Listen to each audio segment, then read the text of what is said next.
Good day, everyone. And once again, we are back together, okay? And this time we are looking at physics. And of course, I'm imagining that most of you have already written your maths exams. So if you haven't subscribed, please just make sure that you are part of the family. All right, and of course, we'll be looking at physical science as well as chemistry in the next few days. Right, so we're looking at projectile, vertical projectile motion.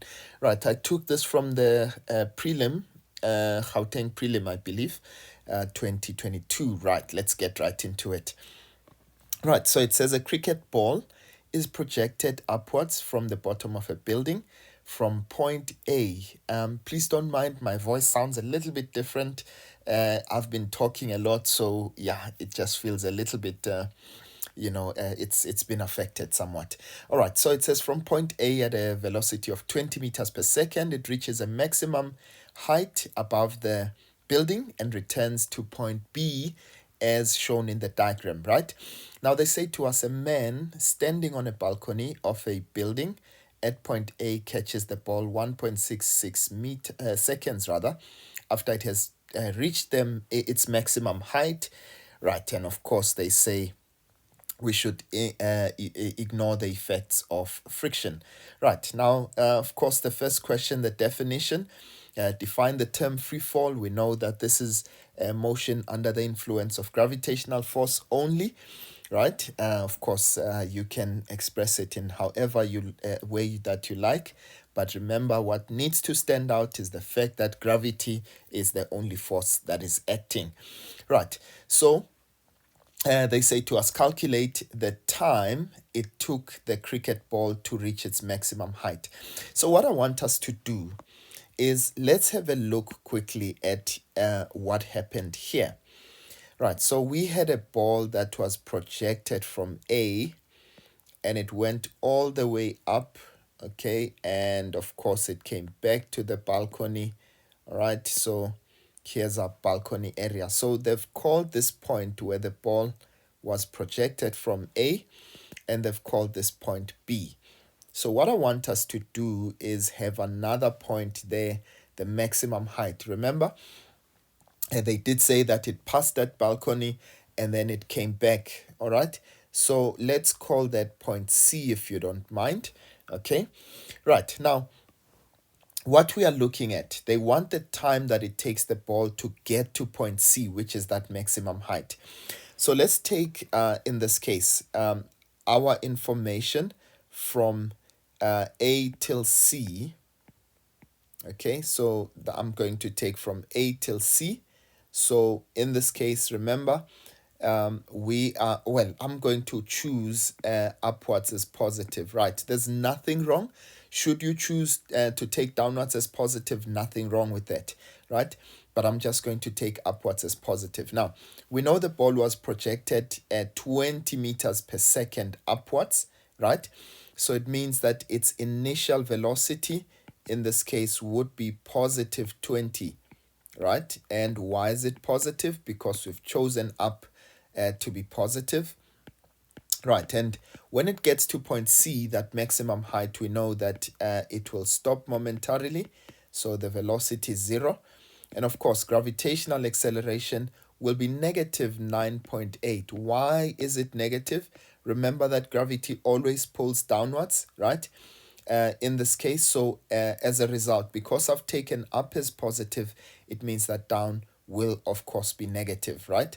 So the time that it takes is unknown to us. Please be careful that 1.66, they did say that, this is from the point, from the maximum height in this case, up until the man catches it, right? They said a man standing on a balcony of the building at point B rather catches the ball 1.66 seconds after it had reached its maximum height. So we need to be very careful about that one, right? Okay, so meaning that time is the time from C till B. Okay, so that's the 1.66. That's where it actually features, right? Okay, so as well as the displacement in this case is unknown, right? So they wanted us to calculate the time. Okay, so please remember we've got four equations of motion, right? And all of them are unique. In this case, there's only one equation, right? Because we're not given a displacement in this case, and we want time. So it means whatever equation we take has to have time. But there's only one without displacement, and that's the first equation, right? So in this case, I'm going to say VF is VI plus G delta T, right? So in this case, okay, let me just take this down there, right? So that I have a little bit of space. Right, so in this case, I'm going to just substitute. We know our final velocity, we said it's 0. Our initial velocity is going to be 20, but we've got negative 9.8 delta t. Now, please remember, we do some mathematical gymnastics. So minus 20, that's negative 9.8 delta t. Okay, so that's negative 9.8. Okay, we divide by that. And of course, we'll get time. Now, ladies and gents, at this stage, I do want to caution you to some extent. So please be careful. If you ever get a negative time, all right, it only is an indication that there is something perhaps wrong that you might have done in your approach. So please be careful. Go back to your calculation and see where there's an incorrect substitution. Instead of getting when you get a negative time, don't say therefore time is positive, all right? In this case, it's an indication that there's something in your substitution that you did not do right. Just go back and make sure that you fix that, okay? Right, and then they say to us, calculate the height of the balcony above the ground. Now, I'm going to show you two ways in which you could approach that question, right? So I'm looking for the height of the balcony. So what I can do is I can find out what the displacement is from A to C, right? And also find out, now remember it would be that entire height there, right? And thereafter find out the height from C to B, right? And in this case, what would that do? Of course, this displacement from A till C, okay, let me call it YAC, and this displacement from C to B, YCB, right? In this case, when I add them from each other, obviously the one will be positive and the other negative, right? So when I add them, I take the vector sum of them. In this case, I will get the displacement from A to B. So that would be the first way, right? So 5.2.2. So I'm going to say, well, I'm taking my displacement from A to C, right? Now, remember, I already have information from A to C, so I can use that quickly. Okay, so I can say, so that's VI delta T plus 1 over 2 times A delta T squared, or in this case, you can use any of the equations to find the displacement. So that's 20 times 2.04 plus half into negative 9.8 times 2.04. Remember, that's the time that it took to get to that maximum height, right? So that's 20 times 2.04, okay, plus 0.5 times negative 9.8 times 2.04 squared. Okay, right. I get 19.6. All right, so that would be 19.6 meters. Okay, and remember, it would be positive in this case because it was displaced upwards, right? So, and then I can calculate the displacement from C to B.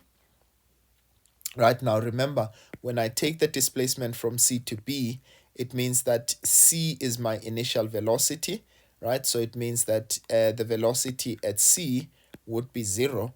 I don't know what the final velocity is when it gets to the balcony, but I do know gravitational acceleration, okay, that's 9.8, as well as the time being 1.66. You remember that that was the time that we got, isn't it? So I can say, well, using the very same equation, okay, plus half a delta t squared, in this case that would be 0 multiplied by t, which is 1.66, plus half times negative 9.8. Please remember, gravity does not change direction. Okay, so the acceleration obviously would still remain negative because we've chosen up as positive, right? So that would be 1.66 squared. Okay, so let's do that quickly. So that's 0.5 times negative 9.8 times 1.66 squared. Okay, and I get minus 13.5 meters, right? So now, to get the total displacement, remember, in this case, we wanted to find out how far the balcony is, right? So the height of the balcony would be the sum of those two displacements. So that would be 9.6 plus negative 13.5. Okay, right. So in this case, sorry about that. So in this case, I am going to get 6.1 meters as my final height. Okay, so that would be the first way of approaching this question. Now, what would be another way? All right. Yeah, let me just make some space. What would be another way of tackling this question? So what you can do is remember when the ball was projected upwards, right? It went from point A and all the way up until point B. So I know that at A my initial velocity is 20, okay? And I know in this case when it got to the balcony, remember it went up 2.04 seconds, but it also went down an additional 1.66 seconds, right? So if I take information from A till B in this case, that would be, okay, if I say my initial velocity would be 20, final velocity still unknown to us, okay? If I take gravitational acceleration, that's 9.8, negative 9.8, but the time there in this case would be 2.04 plus the 1.66. Okay, I believe that would give us 3.7.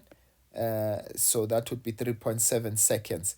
That's the total time of flight of this ball, right?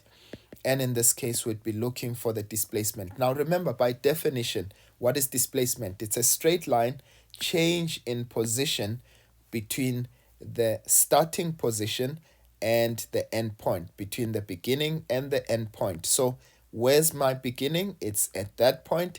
Where's my end point? Right over there. So it means by using all of that information from A to B, the total displacement would actually be the total time. Would be the height of the balcony. Okay, right now we can use. Of course, we don't have displacement in this case. Actually, we want displacement. We don't have final velocity, right? So I'm going to use the only equation again without final velocity. So delta y, that's vi delta t plus 1 over 2a delta t squared. So that's 20 times 3.7, okay, plus a half times negative 9.8 times 3.7 squared. All right, so let's see. So that's 20 times 3.7, okay, plus 1 over 2, which is 0.5 times negative 9.8 times 3.7 squared. Okay, right, so that would give us 6.92 meters, right? Okay, right, which is kind of almost the same answer as that. Did I calculate that correctly? 19.6 minus 13.5. I get 6.1. There's a slight difference there. I'm just wondering if I actually calculated that correctly. Let's see. So I took the, so that's 20 times 2.04, and that's plus 0.5 times negative 9.8 times 2.04 squared. Okay, yeah, I see. So I actually got it wrong here. So that was 20.4. Apologies about that. Okay, so that was 20.4 meters. And then obviously I would take that. That's 20.4. Really do find my sincere apologies. So when I take that, 20.4 minus 13.5, right? So that's minus 13. Actually, let me do this. Rather find the answer first and then minus 13.5. All right, yeah, you can see that answer there, 6.91, which is exactly what we found in the 6.91 rather. Okay, 6.91 in this case, which is basically just the same as that answer over there. Of course, what you could have also done is just calculate in this case, or rather take the time difference between the two, meaning the 2.04 and then minus the 1.66. So it would have given you the time that it takes for the first time for the ball to pass this point B. And of course, you'd still be able to get that displacement there. All right, now let's get to the next part of it. Right, now they say to you, calculate the speed with which the man's hand, or rather, with which the ball strikes the man's hand when he catches it. Okay, so we're looking for the velocity when we get to B. So you've got a number of options that you can use there. So remember, we had information from A to B. Okay, so I'm looking for the final velocity. So VF is going to be VI, so that's V 5.2.3. VF is VI plus G delta T. Okay, remember, so I'm taking information from the top, right, which is point C, all the way up until it gets to the man's hand. So that's going to be 0. So the initial velocity was 0, and that's negative 9.8, and T in this case would have been 1.66. Remember, that's the time that it took to get to point C, right? So that would be negative 9.8 multiplied by 1.66, okay?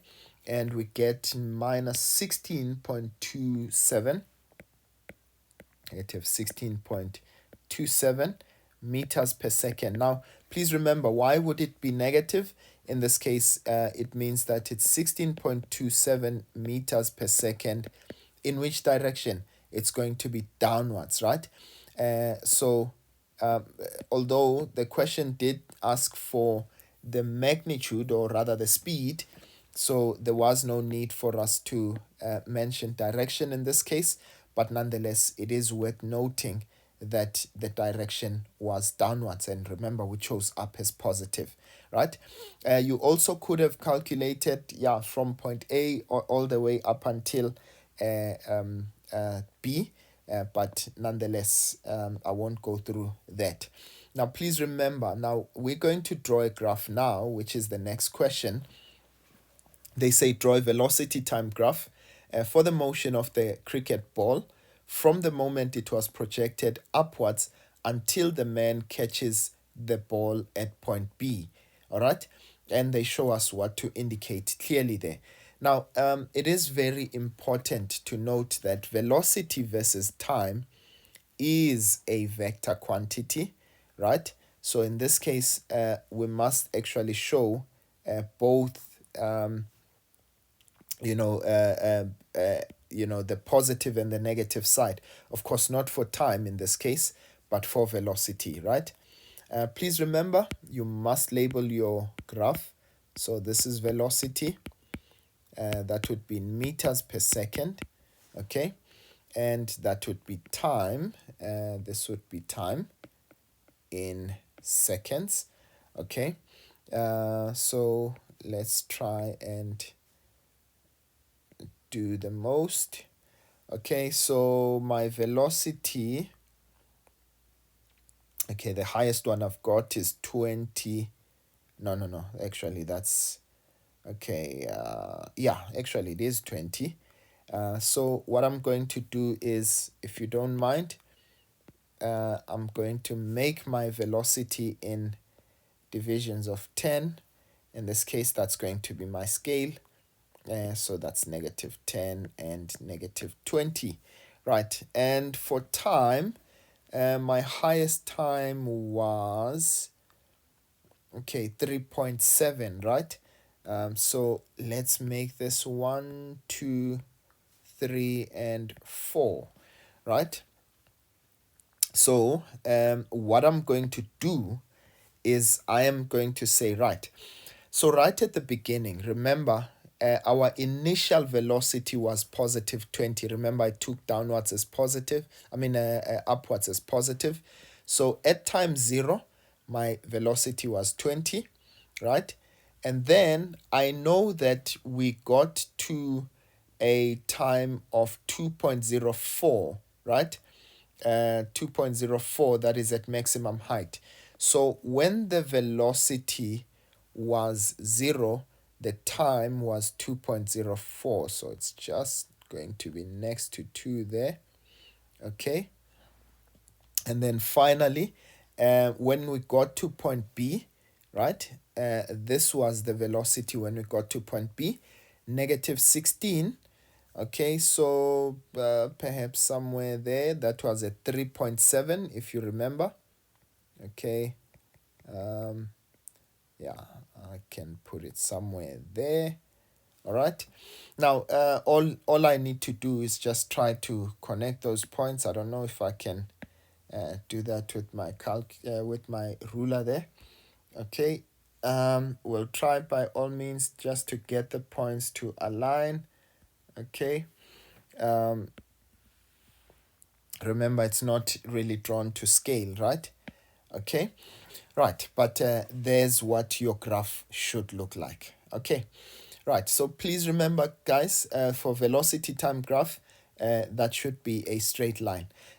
Just as a, as just an additional, what if they had asked us to calculate, or rather to draw a displacement time graph? Okay, so in this case, what would that look like? Okay, so if I take the displacement time graph, remember there are two types. There's one where I can take the ground as my reference point. In fact, let me do exactly that. If I took the ground as my reference point, then in that case, I don't need to actually show the negative axis, right? Because it can't go below the ground. So that would be position versus time. Okay, so position is in meters and time is in seconds. And in this case, what would it look like? So remember, it would have started from the ground, okay? And I know after 2.0, what was it? 2.04 seconds, okay?